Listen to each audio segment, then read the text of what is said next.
नमस्कार दोस्तों, स्वागत है आपके अपने चैनल आईएएस एनालिसिस में। मैरिटल रेप या वैवाहिक बलात्कार की अवधारणा ही भारतीय समाज को अनुचित लगती है।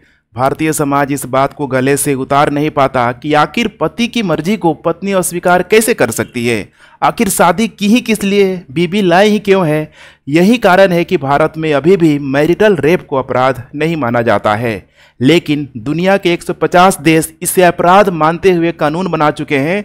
यहाँ देख सकते हैं ग्रीन कलर से मार्क किया गया है, रेड कलर वाले अभी भी इस पर किसी भी प्रकार का कोई एक्शन नहीं लिए हैं। लेकिन आपको सबसे आश्चर्यजनक लगेगा कि बीच में जो आपको दिखाई दे रहा है दबा कुचला अपना प्यारा पड़ोसी हिंदू नेपाल देश भी वैवाहिक बलात्कार पर कानून बना चुका है और 5 साल की इसके लिए सजा का प्रावधान किया है। हालांकि अब भारत में भी मैरिटल रेप को आपराधिक श्रेणी में लाने के लिए हाई कोर्ट से लेकर सुप्रीम कोर्ट में बहस छिड़ गई है। हाल ही में इस बहस को छत्तीसगढ़ हाई कोर्ट ने चर्चा में ला दिया है और मैरिटल रेप के एक मामले में अपना फैसला सुनाते हुए कहा कि पति का पत्नी के साथ जबरन या फिर अननेचुरल तरीके से संबंध बनाना सजा के दायरे में नहीं आता है। तो चलिए एक बार फिर से हम लोग टॉपिक को शुरू से शुरू करते हैं ताकि आप लोग इन सारे ही डायमेंशन को अच्छे तरीके से समझ पाए। नए लोग हैं तो चैनल को सब्सक्राइब जरूर कर लीजिए। सबसे पहले जानते हैं छत्तीसगढ़ हाई कोर्ट का पूरा मामला क्या है। छत्तीसगढ़ का एक जिला है बस्तर जिला। यहीं पे एक 40 वर्षीय व्यक्ति ने अपनी पत्नी के साथ अननेचुरल तरीके से यौन संबंध बनाया, जिसके कारण उसकी पत्नी की मृत्यु हो गई। उसकी पत्नी ने अपनी मृत्यु से पहले स्टेटमेंट दिया और वो स्टेटमेंट एग्जीक्यूटिव मजिस्ट्रेट के सामने दर्ज कराया था कि पति द्वारा बलपूर्वक किए गए यौन संबंध के कारण वह बीमार पड़ गई है। इस मामले में पीड़िता के पति पर आईपीसी की धारा 376, 377, 304 के तहत यहाँ पे केस दर्ज किया गया था और पीड़िता की इलाज के दौरान मृत्यु हो जाने के कारण यह मामला सरकार की तरफ से लड़ा जा रहा था। देखेंगे तो मई 2019 तक आते आते जिला न्यायालय ने पीड़िता के पति को बलात्कार, अप्राकृतिक कृत्य और गैर इरादतन हत्या के लिए दोषी ठहराया और उन्हें 10 साल के लिए कठोर कारावास की सजा भी सुनाई। हालांकि पीड़िता के पति ने जिला न्यायालय के इस फैसले के खिलाफ हाई कोर्ट में अपील की थी। अब यहाँ पे छत्तीसगढ़ हाई कोर्ट के जस्टिस नरेंद्र कुमार व्यास की एकल पीठ ने अपने फैसले में पीड़िता के पति को भारतीय दंड संहिता की धारा जिसमें 376 जिसमें बलात्कार हो गया, 377 जिसमें अप्राकृतिक या फिर अननेचुरल सेक्स हो गया, इसके अलावा 304 जिसमें गैर इरादतन हत्या के मामले में पूरी तरीके से दोष मुक्त करार दे दिया और अभियुक्ता को तुरंत यहाँ पे रिहा करने का आदेश दिया। इतना ही नहीं, यहाँ पे जस्टिस व्यास के द्वारा बोला गया कि अगर पत्नी की उम्र 15 साल या उससे अधिक है तो पति का अपने पत्नी के साथ यौन संबंध बनाना बलात्कार नहीं माना जाएगा। ऐसे में यहाँ पे देख पा रहे हैं unnatural sex act by husband without wife's consent not offence. ऐसे में अननेचुरल सेक्स के लिए पत्नी की सहमति नहीं मिलना भी पूरी तरीके से महत्वहीन हो जाता है। इसमें देखेंगे तो डिफेंड करते हुए या फिर कह सकते हैं कि इनके अपोनेंट में जो यहाँ पे लड़ रहे थे सरकारी वकील थे प्रमोद श्रीवास्तव ने छत्तीसगढ़ हाई कोर्ट के इस फैसले पर टिप्पणी करने से पूरी तरीके से मना कर दिया और उनके द्वारा बोला गया कि इस मामले की सुप्रीम कोर्ट में अपील के संबंध में छत्तीसगढ़ सरकार का ठीक है जो भी यहाँ पे डिसीजन लिया जाएगा उस पर हम कायम रहेंगे।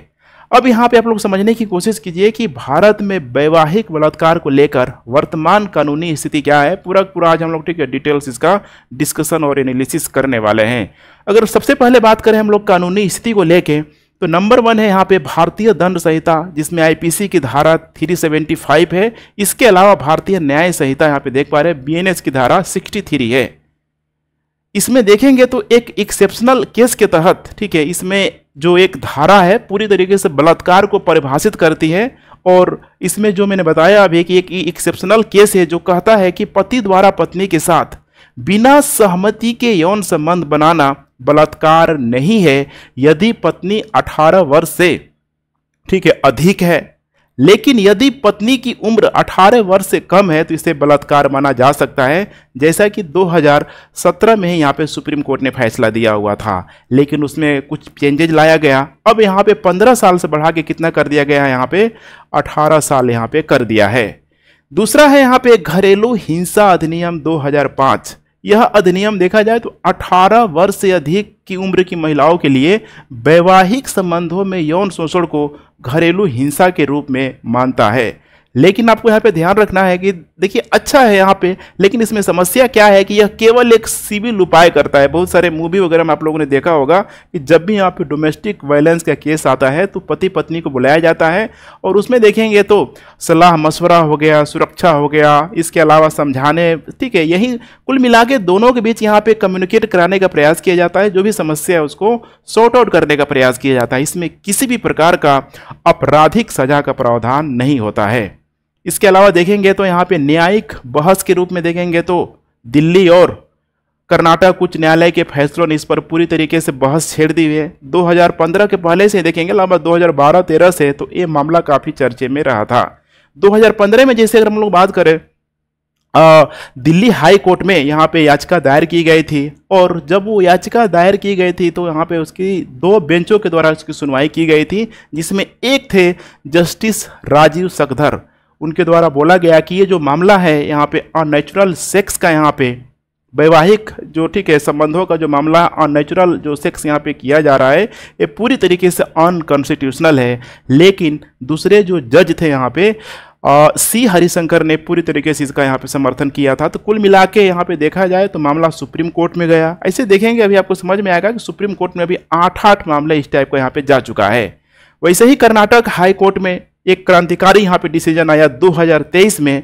वैवाहिक बलात्कार पर अपनी टिप्पणी में कर्नाटक हाई कोर्ट ने कहा कि आदमी आदमी ही होता है, बलात्कार बलात्कार ही होता है, फिर चाहे वह किसी आदमी ने किया हो या फिर किसी पति ने किया हो अपनी पत्नी के साथ। और कर्नाटक उच्च न्यायालय ने यहाँ पे देखेंगे तो फैसला देते हुए पूरी तरीके से जो डिसीजन दिया पीड़िता के पक्ष में दिया, पत्नी के पक्ष में यहाँ पे दिया हुआ था, जिसके सुप्रीम कोर्ट में चुनौती दी गई। मामला गया सुप्रीम कोर्ट में तो सुप्रीम कोर्ट ने उस पर इंस्टेंट स्टे लगा दिया। अब सोचिए इतना क्रांतिकारी फैसला था, लेकिन यहाँ पे क्या लगा दिया गया, स्टे लगा दिया। आगे हम लोग समझेंगे क्यों स्टे लगाया गया, उसके पीछे क्या क्या यहाँ पे आर्गूमेंट है। वैसे ही यहाँ पे गुजरात और छत्तीसगढ़ हाई कोर्ट में भी देखेंगे तो हाल ही के फैसले में कहा गया कि विवाह जो है पति को पत्नी के साथ जबरन यौन संबंध बनाने का लाइसेंस नहीं देता है, लेकिन यह कानूनी रूप से अपराध क्या है, नहीं है। चूंकि यहाँ पे लगाया गया है जो भी 375 है। इसके अलावा BNS की धारा 63 इसमें क्या बताया गया है कि 15 साल से कम उम्र है तब, अब बढ़ा के कितना कर दिया गया, 18 साल। 18 साल से अधिक जितना भी, ठीक है, उम्र है, अगर किसी भी विवाहिता पत्नी का अगर उम्र है तो इस तरह का अगर पति के द्वारा जो किया गया कृत्य है उस पर अप्लाई नहीं किया जाएगा। लेकिन बार बार इसको बोला जा रहा है कि ये पूरी तरीके से लाइसेंस नहीं देता है। अब यही कारण है कि यहाँ पे देख पा रहे हैं कि सुप्रीम कोर्ट में मैरिटल रेप को अपवाद मानने से जुड़े मुद्दे पर 8 से अधिक अभी याचिकाएं यहाँ पे दायर कर दी गई है। और 2024 में देखेंगे तो सुप्रीम कोर्ट के 3 जजों की बेंच इसमें सुनवाई भी कर रही थी।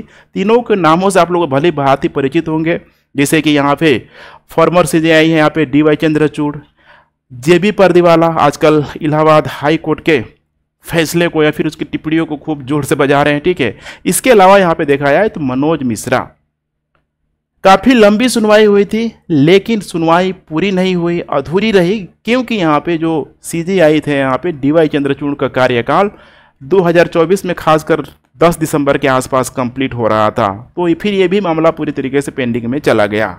अब आइए हम लोग समझने का प्रयास करते हैं कि इसका सामाजिक और सांस्कृतिक कारण क्या है, आखिर भारत में क्यों ये लागू नहीं हो पा रहा है, जबकि दुनिया के अगर देखेंगे तो 150 देशों में लागू हो चुका है। और देखेंगे तो यहाँ पे मोस्टली यहाँ पे जो मुस्लिम कंट्री है वहीं पे ये चीज़ लागू नहीं है, लगभग 32 कंट्री में लागू नहीं है, जिसमें एक भारत भी शामिल है।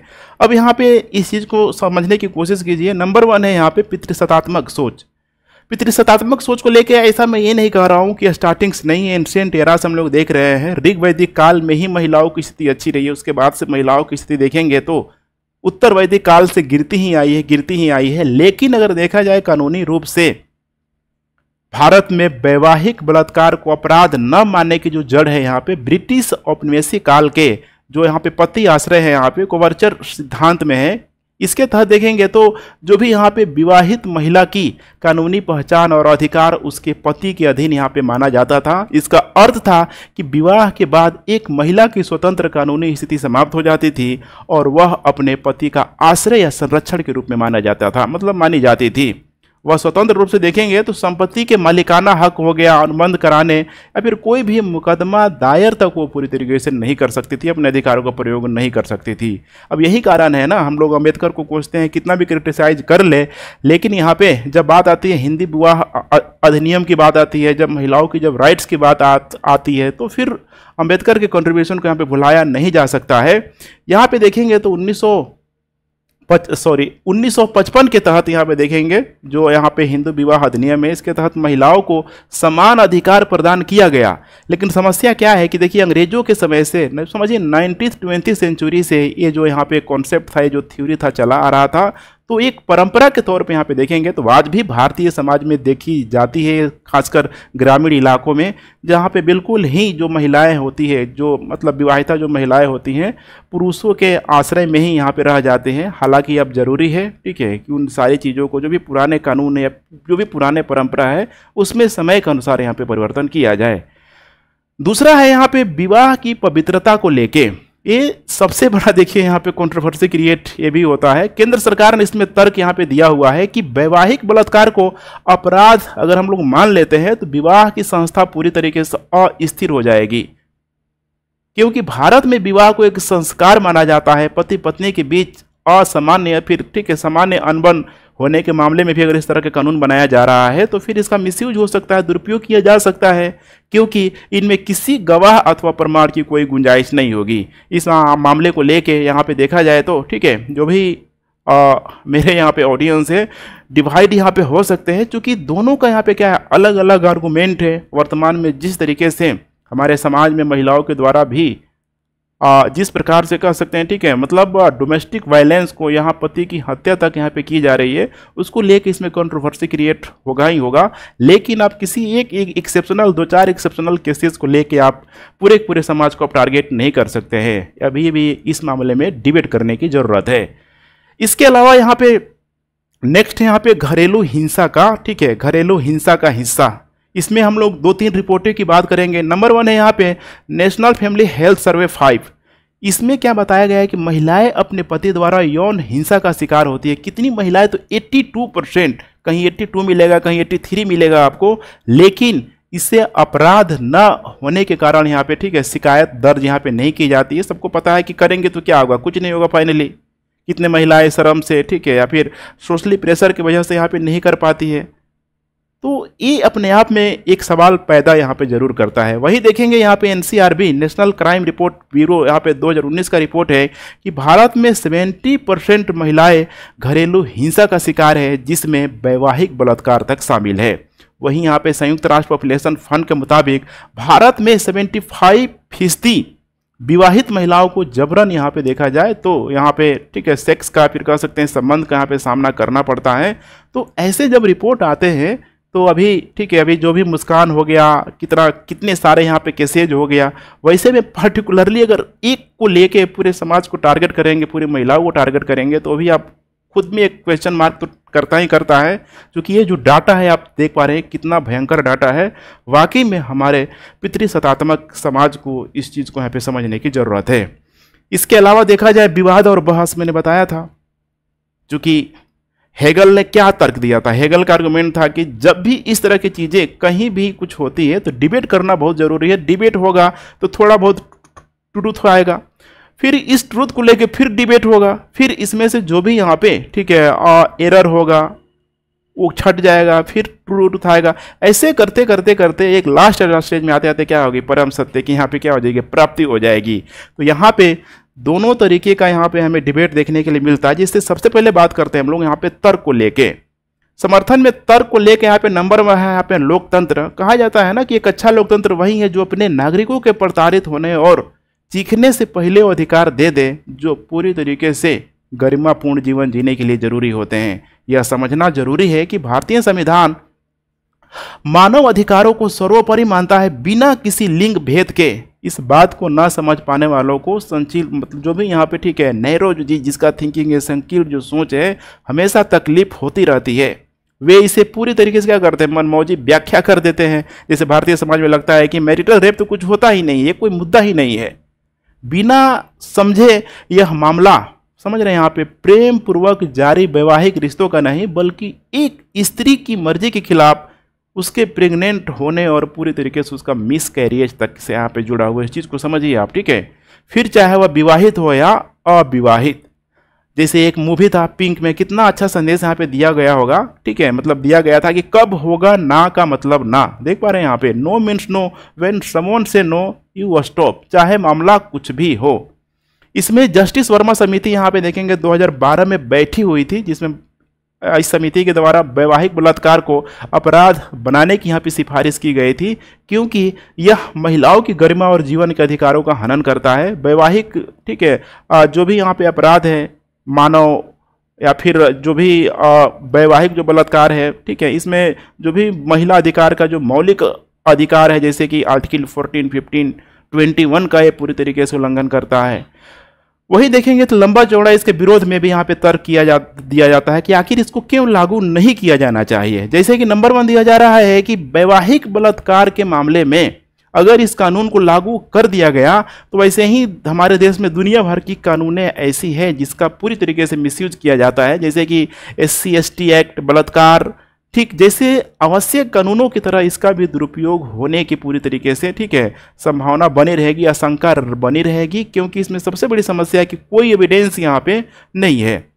इसके अलावा अगर वैवाहिक दुष्कर्म को पूरी तरीके से यहाँ पे अपराध घोषित यहाँ पे कर दिया जाता है तो सबसे बड़ी समस्या यही है ना कि अपराध अगर आप घोषित कर देते तो उसको प्रूफ कैसे करेंगे आप। गवाह अथवा प्रमाण की यहाँ पे कोई गुंजाइश ही यहाँ पे नहीं रहेगी। वही यहाँ पे देखेंगे तो बहुत सारे लोगों का मानना है कि जो भी यहाँ पे घरेलू हिंसा जो अधिनियम बनाया गया है 2005 जो बनाया गया है, यही पर्याप्त है। जब भी इस तरह का कोई मामला हो गया तो दोनों यहाँ पे मिल के जाएंगे और मामले को यहाँ पे सॉर्ट आउट कर लेंगे, कहीं से कोई यहाँ पे समस्या नहीं होगी। अब आइए हम लोग यहाँ पे निष्कर्ष की यहाँ पे बात करते हैं। देखिए, निष्कर्ष जानना बहुत जरूरी है। देखा जाए यहाँ पे निष्कर्ष के रूप में तो कानूनी और सामाजिक स्तर पर अभी भी क्या है, बहस जारी है। भारत में वैवाहिक बलात्कार को अपनाने की दिशा में कानूनी और सामाजिक स्तर पर बहस जारी है। हालांकि कुछ प्रगति इसमें तो जरूर हुआ है, जैसे कि 15 वर्ष बढ़ाकर कितना कर दिया गया, 18 वर्ष यहाँ पे कर दिया गया है। लेकिन पूर्ण अपराधीकरण के लिए, समझिए यहाँ पे, पूर्ण अपराधीकरण की अभी भी लंबा रास्ता तय करना है। यह मुद्दा महिलाओं के अधिकार और सहमति और विवाह की प्रकृति पर जरूर गहरे सवाल पैदा करता है। सुप्रीम कोर्ट का आगामी फैसला इस दिशा में एक महत्वपूर्ण कदम हो सकता है। हालांकि सुप्रीम कोर्ट मामला क्यों जाए, भारतीय संसद धड़ाधड़ इतने सारे कानूनों को यहाँ पे पारित कर रही है, पास कर रही है। स्टार्टिंग में सबको यही लगता है ना, अभी वर्तमान जो गवर्नमेंट है हार्डलाइनर डिसीजन के लिए यहाँ पे जानी जा रही है, बड़े बड़े यहाँ पे एक्ट ला रही है। तो इस मुद्दे को भी जितना हो सके यहाँ पे देखना चाहिए, क्योंकि आपको ध्यान रखना है 150 देशों ने अभी इस पर पूरी तरीके से क्राइम के रूप में कानून बनाया है। तो इसमें फिर भारत को भी यहाँ पे जरूर स्टेप लेना ही लेना चाहिए। हालांकि सबकी राय इसमें अलग अलग हो सकती है। आप लोगों का क्या ओपिनियन है नीचे कमेंट के माध्यम से बता सकते हैं। चलिए friends, thanks for watching. PDF के लिए टेलीग्राम चैनल ज्वाइन करें and thanks for watching. Video को लाइक शेयर कमेंट करते रहे।